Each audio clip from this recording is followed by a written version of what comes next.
Netcasts you love. From people you trust. This is Twit. Bandwidth for This Week in YouTube is provided by Cashfly at CACHEFLY.com.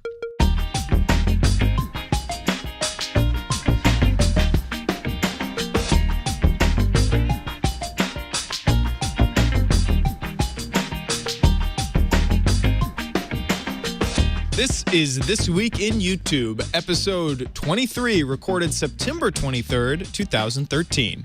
Go to YouTube school.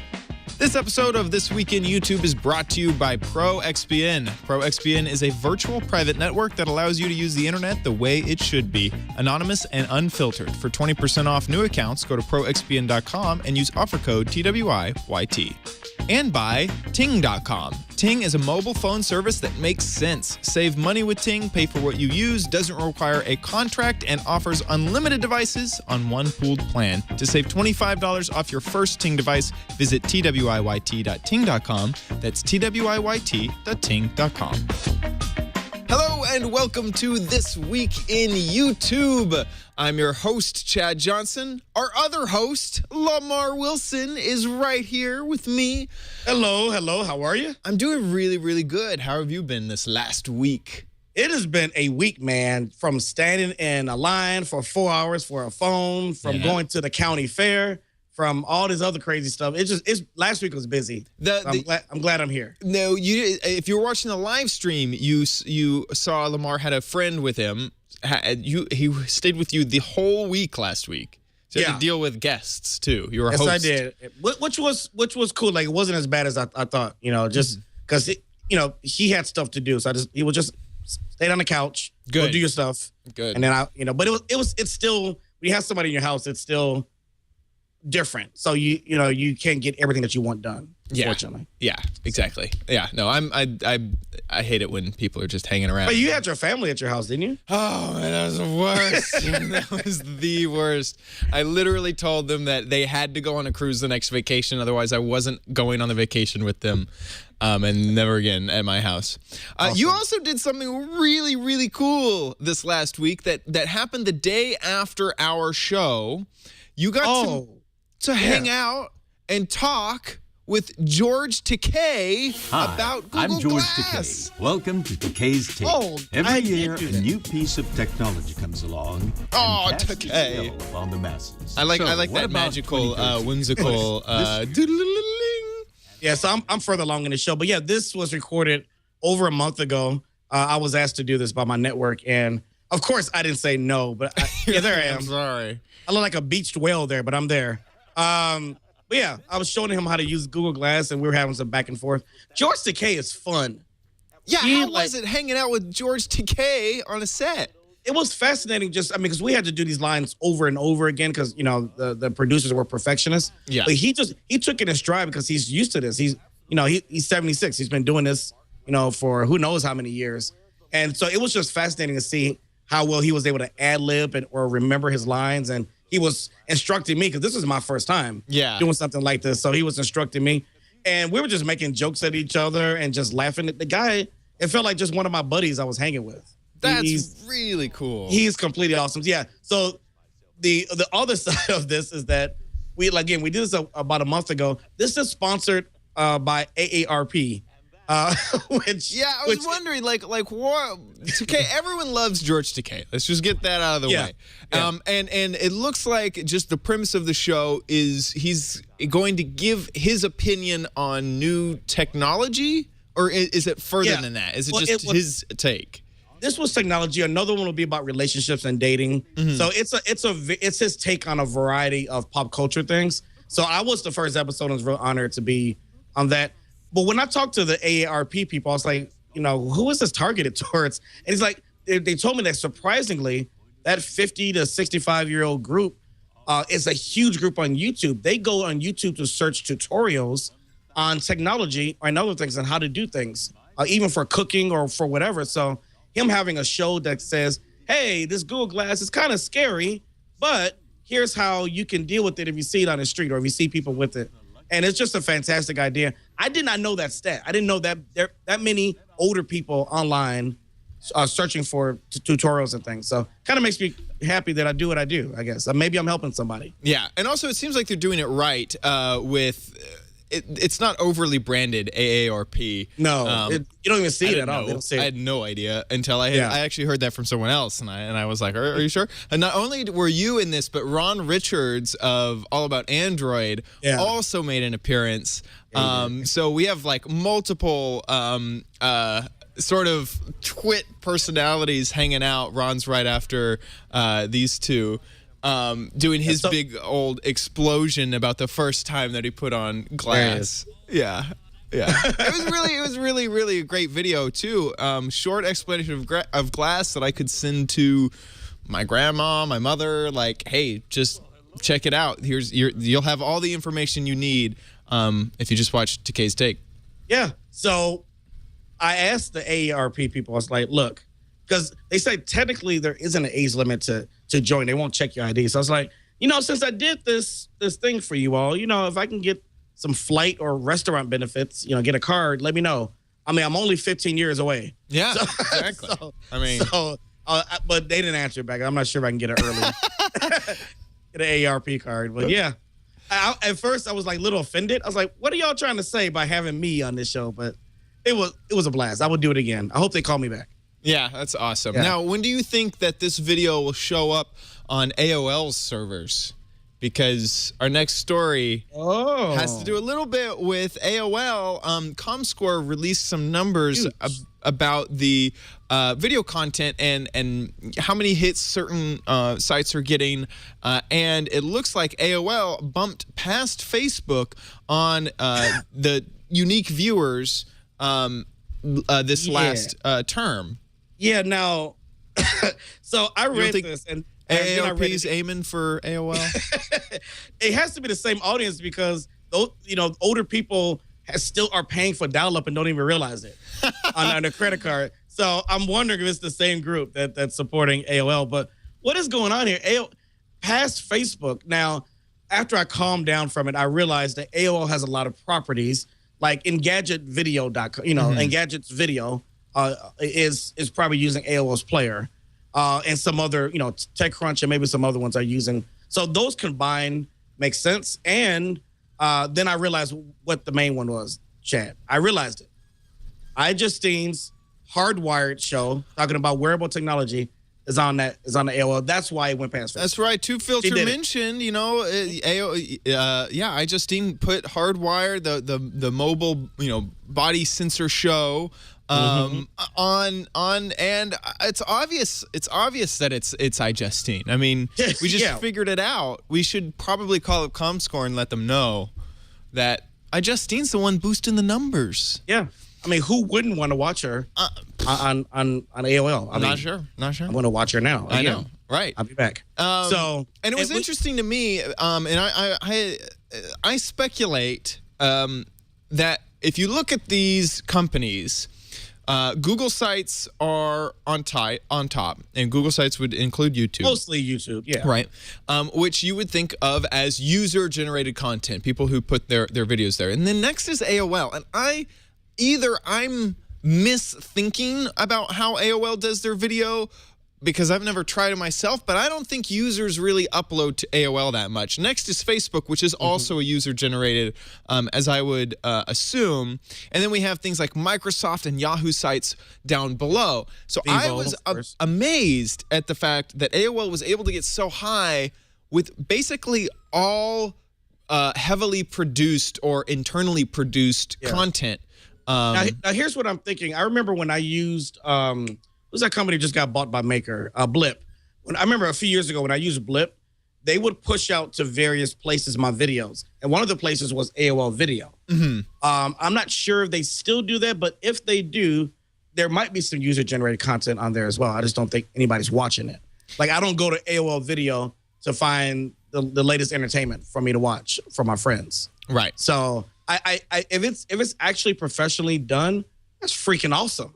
Yeah, I mean, that's what it seems like to me. Yeah. Maybe there's information that I haven't figured out. But yeah, so AOL number 2 at the moment in the video game, and then Facebook right after. Coming up, we have a little bit more about YouTube, opening up services for fans. I have my tip for you guys, and also an academy for you to learn more about YouTube tips and tricks. But first, our sponsor, one of them for this episode, ProXPN. ProXPN is a global VPN, which means that that's a virtual private network. And this works with almost any internet connection or app that you would connect with the internet. ProXPN keeps everything you do online hidden from prying eyes, disguising your physical location and giving you unfettered access to any website, online service, no matter where you live or happen to travel to. This is complete online privacy through 512-bit encryption tunnel. ProXPN software is available for Windows, Mac, and mobile offerings, but on Windows and Mac, you have advanced controls allowing you to select which programs and ports you want to anonymously route through ProXPN servers. ProXPN works with iOS and Android, and there's even a new Android app in the Google Play Store that supports OpenVPN. So head on over to proxpn.com/twit for more information, and you can sign up there. Premium accounts are normally $9.95 for a month or $74.95 for an entire year, but hold on there, I've got a special offer for you. If you use the code TWIYT, you can not only help us out, but receive 20% off the lifetime of your account. That's less than $5 a month for a yearly plan. Of course, if you're not satisfied, you can cancel within 7 days, get a full refund. So head on over to proxpn.com/twit, sign up with the offer code TWIYT, and enjoy. And we thank ProXPN for their support of This Week in YouTube, and try to use that offer code TWIYT. They'd be awesome. They'd be awesome. They'd be really great. I love ProXPN. So Chad, some weeks ago, we talked about a feature that YouTube came out with. It was in beta called Top Fans, and you had to have 5,000 subscribers or more, and it was just sent to a limited amount of people to try this out. And the concept behind it basically was, you get to see a list of who your top fans are from when you started on YouTube, based on an algorithm with likes, comments, how long they've been subscribed, and they put all that data together in some weird way, and they kind of rank them. And then you have an opportunity to add, those people to a circle on Google Plus, and you can interact with them. Well, it turns out that is now an official feature. Woo! And anyone can do it, but it still has the 5,000 cap. Right. So I can't do it. Not yet, buddy, but you will. You will. Someday. You will definitely. Someday. We can't even do it on this show yet. So, yeah, right. So very soon. I like the fan feature a lot. You know what? I haven't done a video on my channel to show it, and I may do that this week to show my audience that it exists. One thing that we were talking about earlier that I don't like about it, well, it's not that I don't like, it's just a minor inconvenience. When you add the people to Google Plus to the circle, unfortunately, as much as I love them, unfortunately they get into my personal life, and they're able to message me on the Hangouts on Google Plus. Yeah, they get to message me on Hangouts. Not that because I try to keep Hangouts and some things separate, because I just can't get messages from everybody. Right. So here's the scenario: is you circle all of these fans, and you think, what? Like, I just want, I kind of need them over here so that we can interact on. And in my opinion, it would be like a business sort of thing. So you keep them over in the business area. Yeah, exactly. Business time circle. But just the act of circling anyone on Google Plus allows them to do what you just said, is message you in Hangouts. The most difficult part, Chad, was when I was on Android and I was using the new game. I know it's not called Game Center, but their new games section. And I was trying to find my friends. Unfortunately, that whole circle of 500 people populates in there. And even if you go in there and mute them, you're muting them only on your home timeline, not in something like gameplay Google Store thing. Yeah. So again, I'm not trying to. It's not like an elitist thing. I'm trying to separate from the fans, but it's just. But they're not your friends. There needs to be a business side and a personal side, because I'm I just don't circle anybody on Google Plus. Just like on Twitter, I don't personally follow fans. I reply like crazy to them. I think that's more important. So until they kind of fix that in Google Plus, I'm gonna have to not have that circle feature. But I will promote my top fans because I kind of like the idea of seeing who's been loyal for the longest. That's kind of cool. Yeah, I mean that seems really, really, really like a great feature, and I'm glad that YouTube started that up. It really does give back. Now, YouTube also has announced a new feature. They kind of in their blog post, they said, "Heads up! Here's something that's going to be changing in the mobile site in the future, and that is to pin or to cache to download YouTube videos in the app so that you could watch them in offline mode." Which me and you immediately realized. That's slightly suspicious because if we remember back, wasn't there a certain Microsoft app software company that made a YouTube app for their Windows phone platform? Yeah, and it allowed downloads, didn't it? I think I remember that it did. I remember that too. That is so weird. Yeah, but what it was is that theirs didn't count views or monetization. It seems like it was. They will. Exactly, and that's kind of something that I want to know is how does this work? Like you download it, you watch it 7 times, it caches that metadata, and then sends it like it phones home once it's. I believe that would be the most reasonable. It makes sense and technology. Yeah, because the Windows Phone app, it was basically you're downloading the video file, like the MP4, and you could just play it like a normal media file. Like a podcast. Right, yeah. Exactly.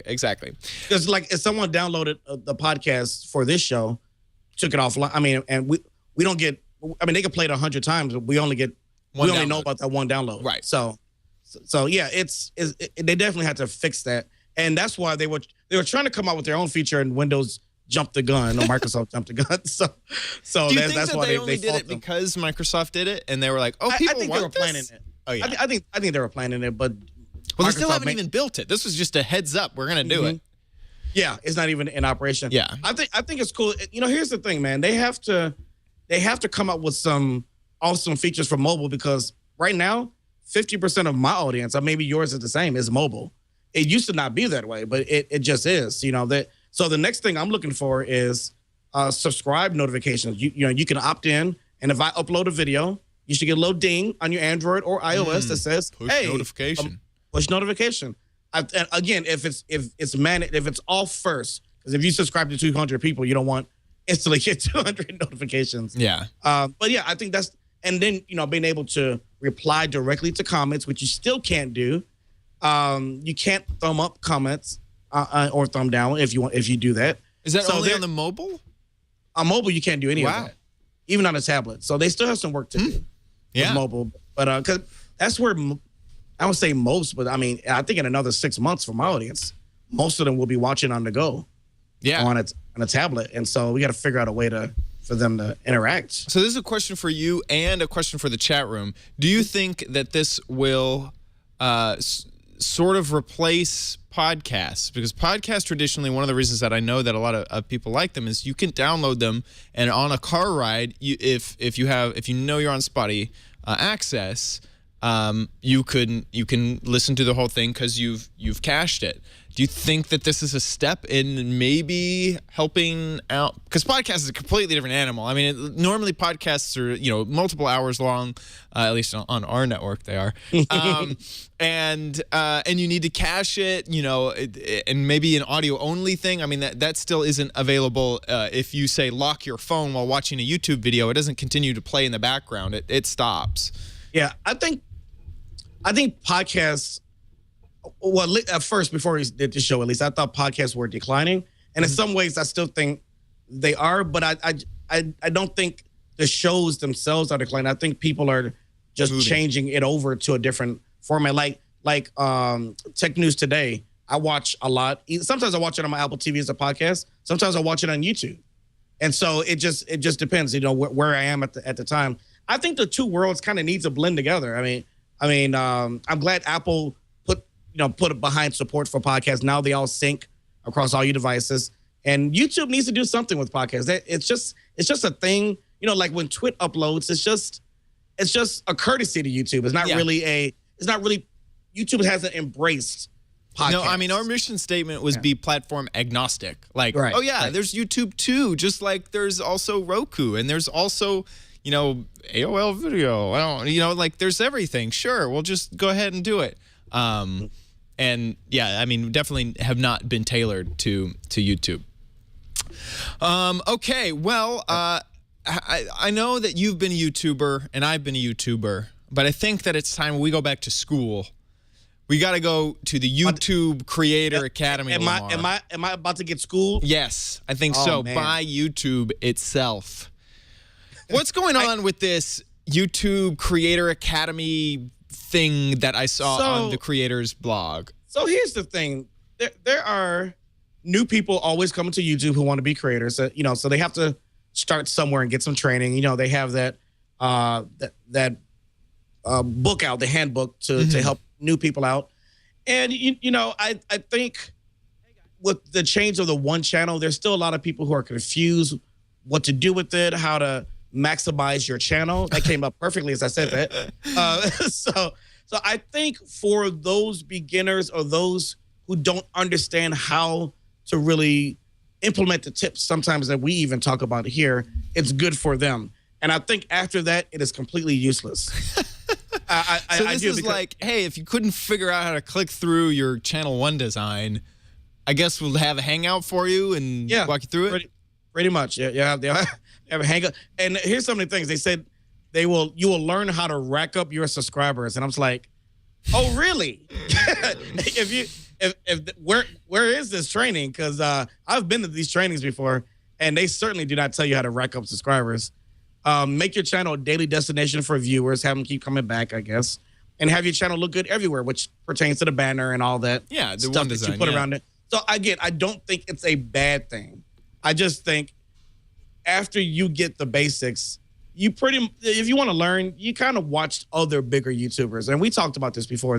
Most big YouTubers don't follow the whole. But the first line has to be what the video's about. Second line has to be this. No, they put their Twitter first or their merch. And they totally disregard the SEO, and they still get top views in search. So, you have to kind of just go with the flow. If everybody did what YouTube wanted them to do, no one would be really big. Yeah. This is really designed so that they can monetize everything. If you're following the rules, you can be monetized, and they make money. Right. But if you want to be kind of a maverick and be more aggressive, then you can make money. Right. That's a good point. That's a good way to put it. Yeah. If you want to sign up, you can. From looking at their website, it looks almost like a Khan Academy sort of thing where you go through lessons and you complete them and watch videos. But it was also pitched sort of as it seemed like a live academy. So if you want to, you can go sign up. I think I'm going to sign up, see what it's like, and then report back and be like, no, that was just a tutorial on how to click buttons on my channel, on my homepage. Like, it wasn't useful at all. Yeah, it starts September 30th through October 18th. So maybe I'll follow you and do this and do the same thing, or I'll make you suffer through it and then you report back. Yeah, no, I mean, yeah. Either way, how funny would it be? It's like, whoa, Lamar Wilson's here. Like, he has so many more subscribers than any. And he other. wants to learn. Yeah, exactly. Yeah. Oh my god. Yeah, absolutely. I'm all for learning, but I based on past experiences, man, it just hasn't been worth it.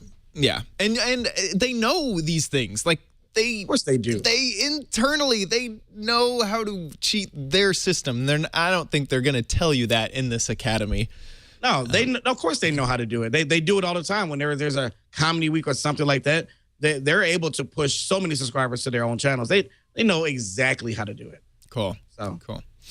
Well, now it is time to thank Ting. Ting is a no BS mobile phone service. They use the Sprint network.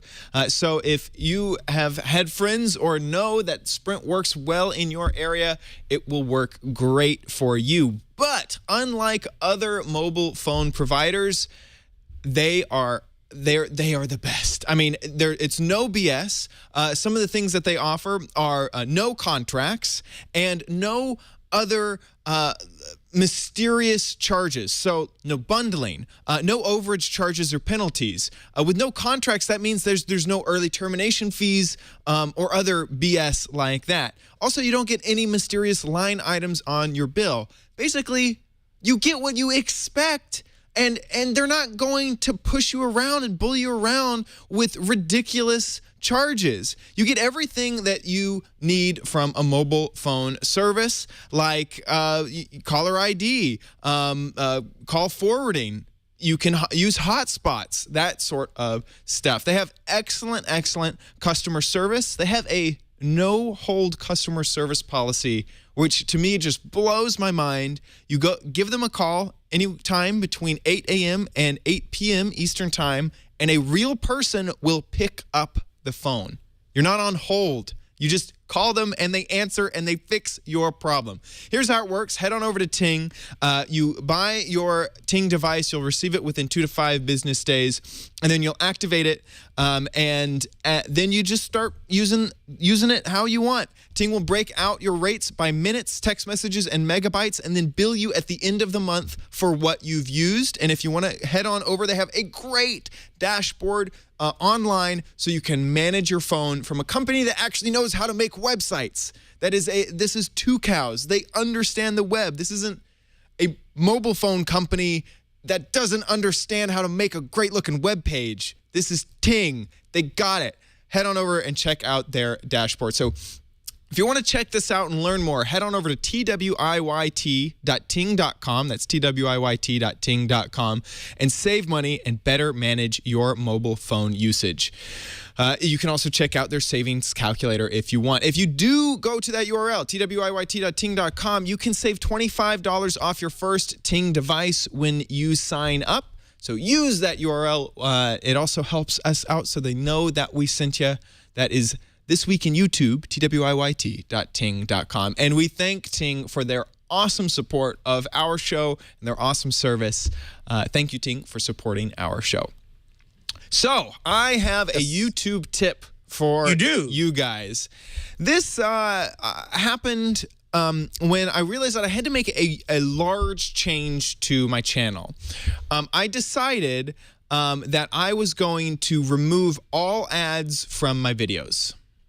What? Yep. Don't you want to make money, man? Nope. Okay. Basically, I want to toy with the idea of not making money off of the ads off of YouTube. I'm not big enough yet, but the long-term goal is to not rely on that ad revenue and try to only create an awesome experience where people don't have to sit through pre-roll, the stupid sidebar ads, or the banner ads at the bottom. And hopefully that experience may get an extra little boost, and then only sell things that I really like and enjoy selling. So you're talking about embedded ads. So either embedded, like what we do here, kind of like what. Actually, I was thinking not like what we do here is either. And I'm definitely not to the point yet. This was just a crazy idea, and I thought let's just go ahead and try it and see. Truly, I'm trying it too early because I don't have the audience yet. But the idea was maybe only merchandise, maybe only some other proposition to get people to support me. Like don't. Basically, I don't like pre-roll. I don't like the banner ads. I don't like any of it. So here is the tip. This isn't a tip just to turn off ads. This is a tip to do large-scale edits on all of your videos at once. Oh. So head on over to your video manager, and you can always click this up in the upper corner. You have your little checkbox to select all the videos on this page. But if you want, in the middle, you can click this select all of your videos, and this goes through all of the pages. Now, I'm actually going to refresh the page because it's actually jumped me. Once I did that, it jumped me into a new section of the action bar. So once I'm going to do it again, but this time I'm only going to select what's on this page. So click that little checkbox, and then you have this action pull down, and you have what you've normally seen where you can delete a video, monetize a video, make it public, private, unlisted, something like that. But then there's this little advanced button down here. And when you click that, it drops you into an extra long list with lots of other options. And so what I did was I went into monetization and then chose to turn monetization off, which is not a feature in the normal action menu. You can either turn monetization, you could turn what type of monetization you turn on. You can't turn it off. So let me go through that one more time. If I just hit cancel, select all my videos, now I'm back in that. And you have lots and lots and lots of different options. Once you click any of these, it will take you to sort of this new little bar instead of the normal thing that you have. And you can do multiple things. So I could say add a location, also add a category, and then also add some privacy options onto all of that. And that's how you do super large scale bulk edits of all of your videos at once. And I have close to 100 videos. Once you hit submit, it goes into this sort of edit mode, and you can refresh the page, you can leave, you can come back and see how it's working. It doesn't really give you a progress bar, but it lets you know that it's still editing all of those videos. So that's how you do super big bulk edits. And as you can see, I was not lying. I have turned off monetization on all of my videos here. You can see all those little gray boxes. Now, I do want to say this. Yes. First of all, I love the bulk edit feature. I used it a couple times, but I used it maybe just a few days ago I have over 500 some videos. So I changed the category of all of my videos, and because most of them said science and technology. Now, the reason I did that is because my channel, to me, is more entertainment, and I'm trying to appeal to a more entertainment audience. Yeah, so lifestyle sort. Yeah, so what I did by changing it in a few days, if you go to my page, matter of fact, if you go to my homepage, on the right side, you no longer see tech channels on the right side. Now you'll see related channels like Wheezy Waiter, Fine Brothers, and things that kind of go in line with what I do. So it's a much better, because before it was just like Mashable, Verge, CNET. It's not a good reflection of what I do. I'm more of an entertainer. So that was cool. And then the hope is my channel then may get put on some other entertainment type of channels as recommended, because otherwise I would never get seen by anybody outside of the tech audience. Yeah. And that's not the audience I'm ultimately shooting for with my videos. Although they're welcome. I mean, they're 100% welcome to be there. It's just not the main goal. The other thing with the monetization, I will say this. I have, at some point, I would definitely, once other things happen, take away the pre-rolls, because I know there's some big YouTubers who do that, and they let you. It's nice to just get right into the video. Yeah. And I believe that you actually can get more views that way. Unfortunately, just the way YouTube is, with the whole monetization thing, is it's hard enough just to make what we make now. So if I get to a point where some embedded stuff works better, I gladly will take them off, because it's just something I've been planning to do. So it's kind of, I see what you're doing, and the only reason I like the idea. I work at a different company full time. Yeah. This is not going to work for everyone. Paycheck. Yeah, exactly. But if I start now, I won't get I won't get addicted to the ad revenue. And what I'm truly hoping is maybe there is something that, like, instead of going and seeing an ad over on the side for that crappy MMO knockoff with the girl with large chest area, figure.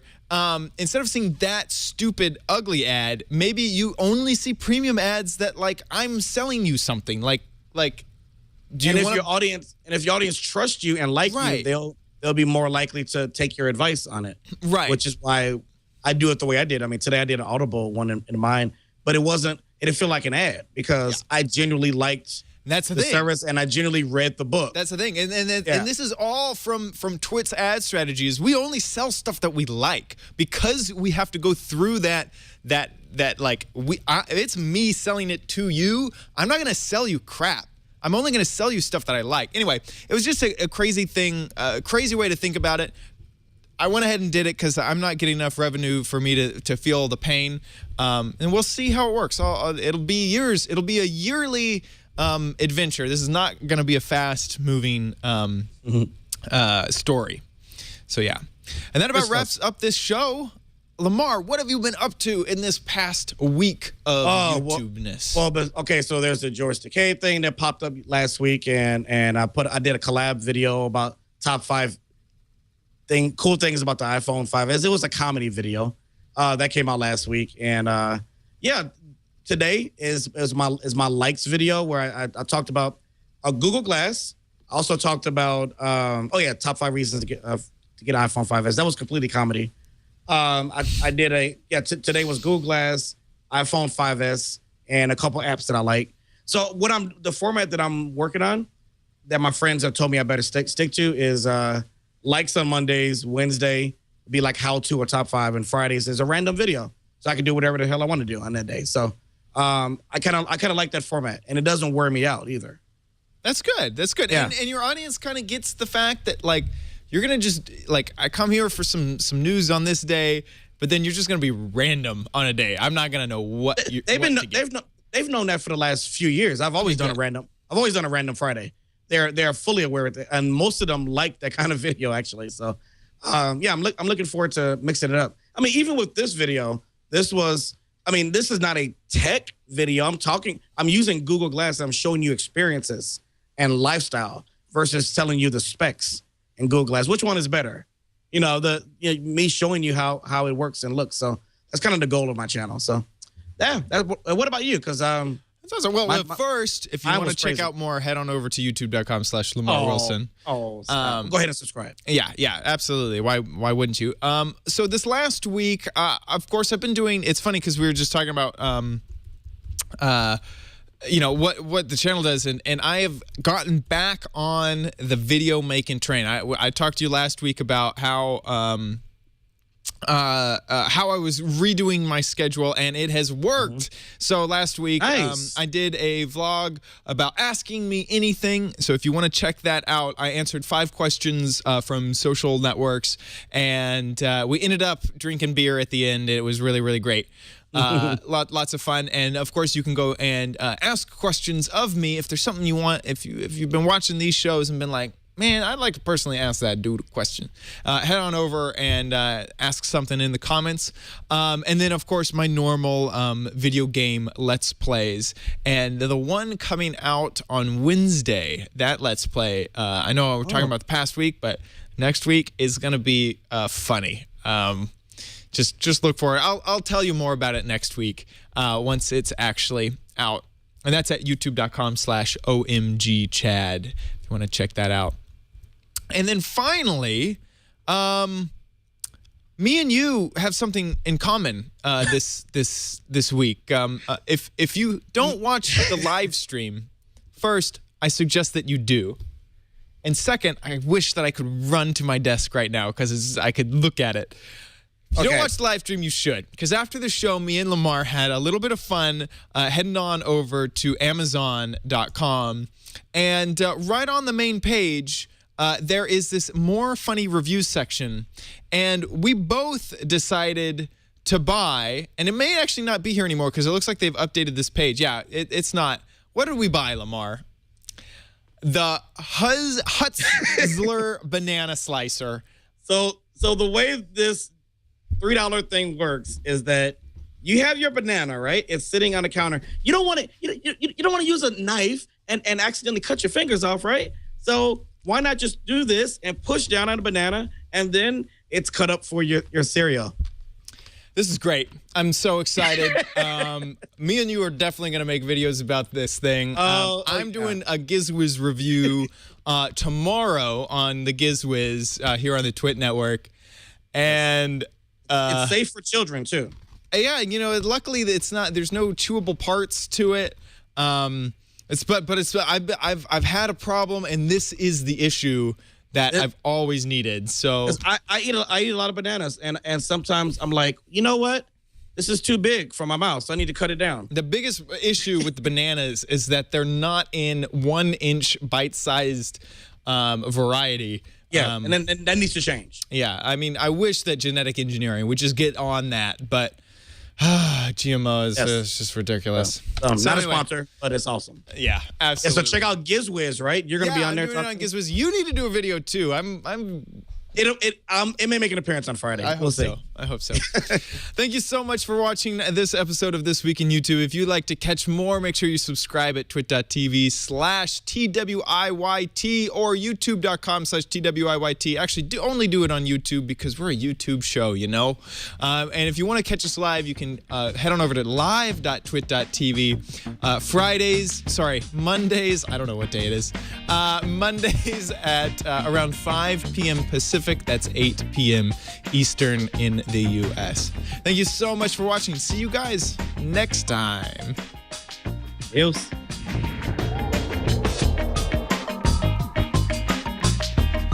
Woo! That was fun. Oh, I forgot to talk about my unboxing. Oh, yeah. crap. No, dude, my the 18-second unboxing, it has 125,000 That was the funniest. Oh, man. I totally forgot to talk about that. Like, I just went to the page and I was like, I knew I did something on Friday. Oh, man. What was it? That was the shortest video. I mean, no, I had a shorter one, but it was so quick to make that.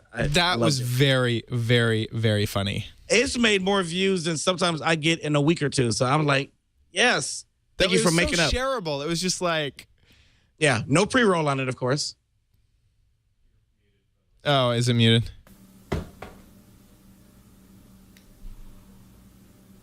No, it's just I'm just not saying anything. No, yeah.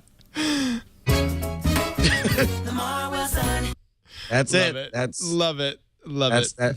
Because I hate unboxing videos, and I love my friends who do them. So there is a separation, and I don't hate their videos. Yeah. I just never.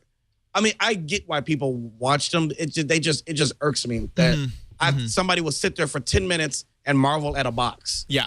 Just open the damn thing and let me see what's in there.